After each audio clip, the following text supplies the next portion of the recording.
Ini terjadi karena kabinet itu isinya dari awal adalah komprador. Dari awal isinya adalah pencari rente. Semua menteri itu ada rent seeking, rent seeker, yang memang juga didiamkan oleh Presiden Jokowi. Presiden Jokowi harusnya tahu dari awal kabinet yang dia bentuk itu ingin mengembalikan dana-dana kampanye yang mereka pakai untuk mendukung presiden. Maka seluruh pojok bisnis itu akan diintai. Itu biasa aja sebetulnya, nggak ada soal. Jadi kalau misalnya nanti terjadi perubahan kekuasaan, ini satu kabinet ini akan masuk pengadilan, termasuk Presiden Jokowi. Pahlawan itu kan dia berkorban, bukan cari untung. Kan itu dasarnya. Kalau maklar pasti cari untung, apalagi maklar yang merangkap sebagai menteri, itu buruknya di situ. Dan netizen benar-benar mampu melihat bahwa negeri ini memang dikendalikan oleh para maklar hitam lagi. Akhirnya terungkap siapa dalang mafia bisnis PCR.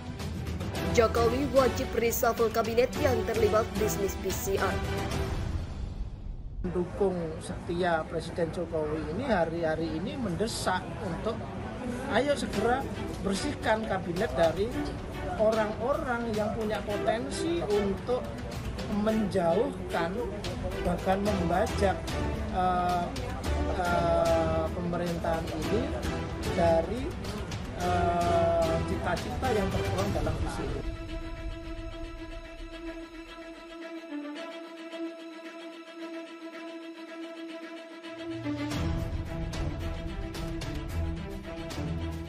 Menduga akan ada kemungkinan reshuffle dalam beberapa waktu ke depan karena terjadi beberapa kondisi.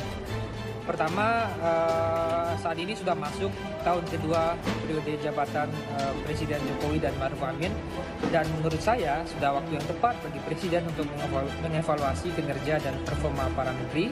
Kami, mahasiswa Indonesia bersumpah bertanah air satu, tanah air tanpa penindasan.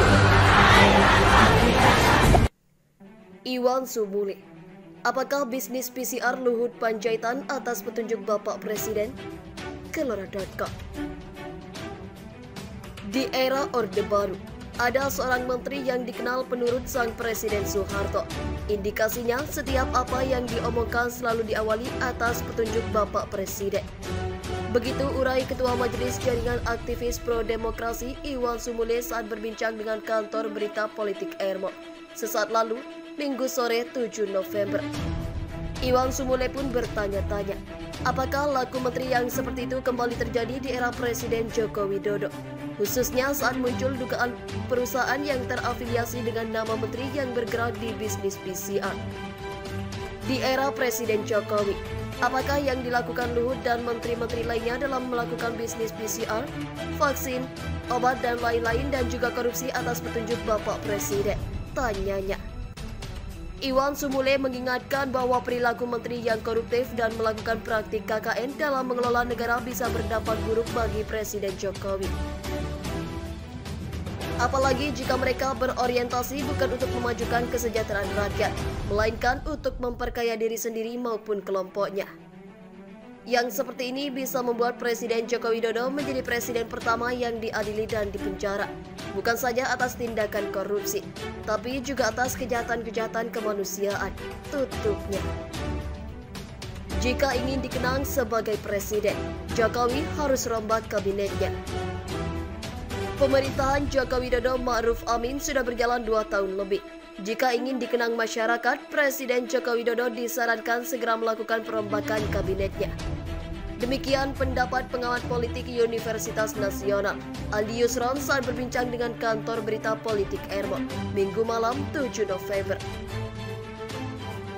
Menurut Andi, sebagian besar dari pembantu Presiden Jokowi tidak banyak terlibat dalam penanganan pandemi virus corona baru atau COVID-19, bahkan cenderung tidak melakukan apa-apa. Reshuffle tersebut terkait dengan perbaikan kinerja menteri yang dalam banyak kasus terlihat banyak yang stagnan. Demikian kata Andi. Meski demikian, Andi mengingatkan Jokowi jangan sampai basis penentuan perombakan kabinet semata-mata berbasis bagi-bagi jabatan. Dalam pandangan Andi, sebagai orang nomor 1 di Indonesia, Jokowi harus memberi presiden positif bagi rakyatnya hingga akhir masa jabatannya nanti. Salah satu cara yang tepat adalah menjalankan aktivitas pemerintahan yang berjalan dengan baik. Jokowi harus membuat presiden positif di akhir masa jabatannya, jika ingin kelak dikenang sebagai presiden penyokong tata kelola pemerintahan yang baik, pungkas Andi. Terima kasih telah mengunjungi channel ini. Kami hanya sebatas menginformasikan. Andalah yang memutuskan. Kami, mahasiswa Indonesia bersumpah bertanah air satu, tanah air tanpa penindasan.